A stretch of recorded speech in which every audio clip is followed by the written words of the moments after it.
Perkenalkan, nama saya Ferry Gunawan. Saya merupakan salah satu mahasiswa dari Universitas Unisula. Saya dari Fakultas Ekonomi, Prodi S1 Manajemen. Di sini saya akan menjelaskan mengenai strategi informasi bisnis untuk mendukung keputusan strategik pada PT Toyota Corporation. Langsung saja masuk ke materi. Materi pertama yaitu mengenai latar belakang pada perusahaan PT Toyota.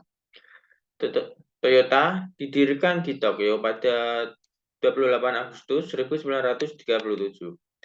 Pendirinya adalah Kiichiro Toyoda, yaitu anak tertua dari Saikichi Toyoda, sang pencetus industri Toyota.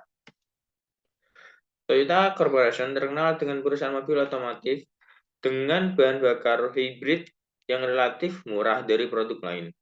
Perusahaan berupaya mengembangkan dan memproduksi produk dan layanan inovatif, aman, dan berkualitas tinggi yang menciptakan kebahagiaan dengan memberikan mobilitas bagi semua.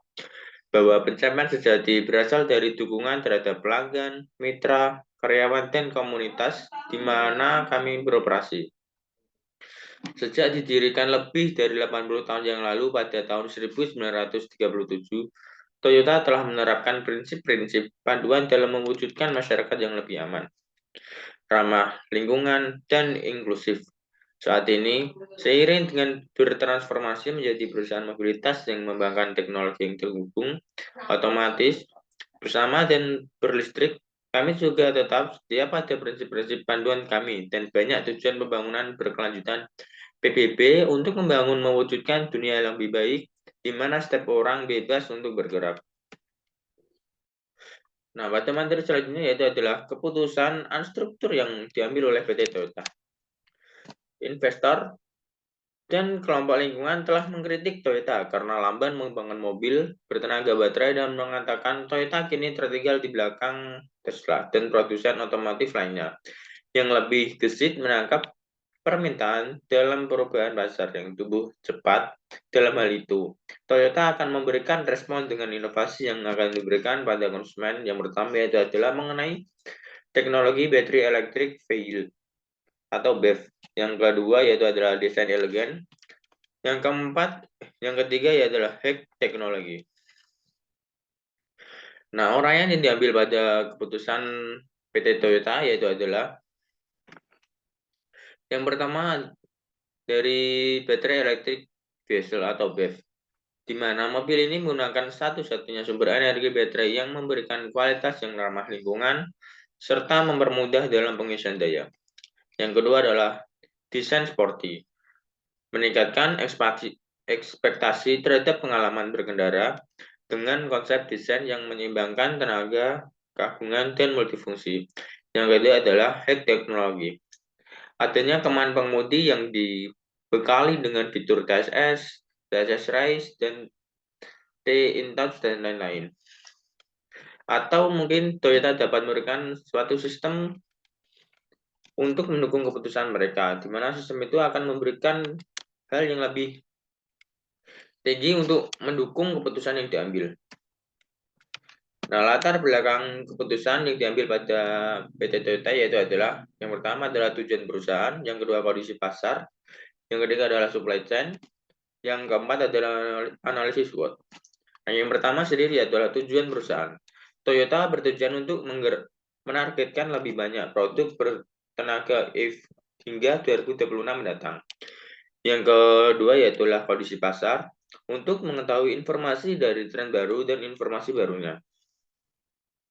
Yang ketiga adalah supply chain.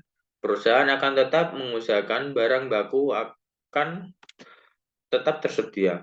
Yang keempat yaitu adalah analisis SWOT, mengetahui kekuatan, kelemahan, peluang, dan ancaman produk.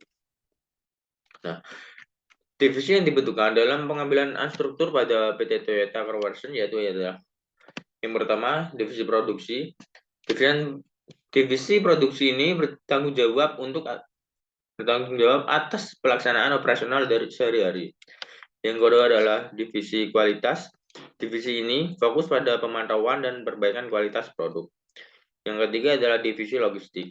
Divisi ini bertanggung jawab atas manajemen rantai pasokan, persediaan, dan distribusi. Yang keempat adalah divisi teknik. Divisi ini terlibat dalam perencanaan dan pengembangan proses produksi. Yang kelima adalah divisi keuangan, bertanggung jawab dalam pengambilan keputusan keuangan atau mengatur semua kegiatan yang berhubungan dengan uang, dari administrasi, pelaporan keuangan, dan lain-lain. Yang keenam adalah manajemen tingkat atas, atau semua karyawan yang memiliki jabatan dari middle manager, low manager, dan top manager maupun dan CEO. Dalam divisi ini bertanggung jawab atas dalam pengambilan keputusan, perencanaan strategis, pengambilan risiko, pengambilan keputusan, pengawasan, dan evaluasi dari suatu produk tersebut. Nah, berikut adalah desain yang akan dipilih oleh PT Toyota.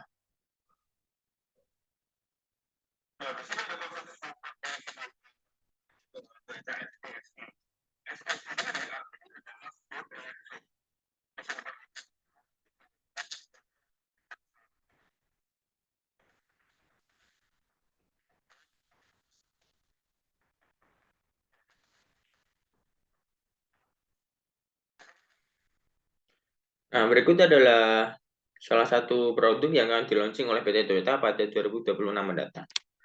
Yang mendukung dari tenaga BEV, desain sporty, dan dilengkapi oleh sistem-sistem yang mendukung. Nah, yang terakhir adalah kesimpulan dari presentasi saya, yaitu adalah keputusan struktural diambil oleh Toyota dalam merespon perkembangan teknologi dalam bidang otomotif. Toyota berfokus dalam pengembangan teknologi dan desain yang seperti dari segi mobil yang high teknologi yang memiliki beberapa sistem otomotif dari TSS, TSS Rise, Touch, dan lain-lain, serta sumber energi yang ramah lingkungan sebagaimana target dari pemasaran, menyesuaikan selera anak muda yang menyukai desain yang sporty. Dalam alternatif, Toyota mengembangkan sebuah sistem terbaru, keputusan berfokus dalam pengembangan teknologi dari berupa fitur-fitur aplikasi serta maupun sistem-sistem yang unggulan dan model desain yang sporty agar menambah minat beli terhadap konsumen yang ditargetkan pada semua kalangan anak muda, dari anak muda, orang tua, maupun orang-orang yang suka mengoleksi mobil. Cukup sekian presentasi dari saya. Wabillahi taufiq wal hidayah. Wassalamualaikum warahmatullahi wabarakatuh.